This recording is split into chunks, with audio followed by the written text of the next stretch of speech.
Bro ఏంటి అసలు మీ నిరుద్యోగుల సమస్య ఏంది? మిమ్మల్ని బయటికి రానిస్తలేరా? మమ్మల్ని లైబ్రరీ నుంచి బయటికి రానియకుండా గేట్లు చేసారు. ఎందుకంటే ఇది ప్రజాపాలనే బయట చెప్పేసి కానీ ప్రజాపాలన కాదు, ఇది ఒక పనికి మాలిన పాలన. ఎందుకు అట్లా అనాల్సి వస్తుంది?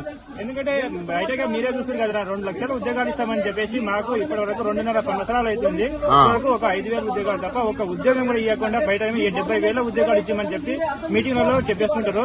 కానీ ఆ విధంగా మీరు చెప్పించుకోవడం మంచిదా కాదని మీరే ఒకసారి తెలుసుకోవాలి. అంటే రేవంత్ రెడ్డి ఏం చెప్తున్నాడు అంటే పేరు తక్కువ, ఆయన రేవంత్ రెడ్డి కాదు, పనికి మాలిన రెడ్డి. ఆయన పేరు ఎత్తకు, ఆయన అసలు ఆయన మాట మీద ఆయన నిలబడాడు.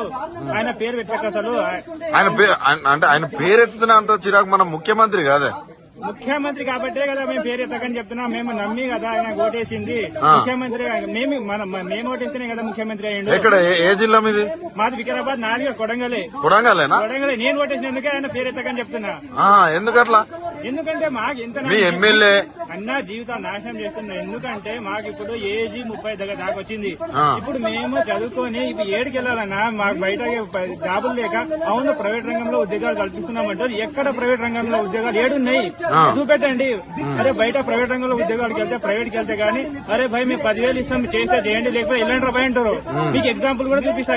ఉద్యోగాలు ఎక్కువ ధర్నాలు చేస్తున్నట్టు కదా, వద్దు ఇక నోటిఫికేషన్. ఏ పనికి మాలినా అంటున్నారు, ఉద్యోగాలు ఎక్కువైనా ఒకసారి మీరు ముఖ్యమంత్రి రేవంత్ రెడ్డి అదే వీరికి వచ్చిన చూడదా నీకు ఎవరన్నా నువ్వు వేసినావా, ఏ ఉద్యోగాలు వేసినావు, నువ్వు ఉద్యోగాలు ఎక్కువైనా అని ఏ వేసినావని మిమ్మల్ని ఎవరో ఒకరు ఒక మాట అంటే మా ఫ్యామిలీ అన్నారని చెప్పి అసెంబ్లీ సాక్షిగా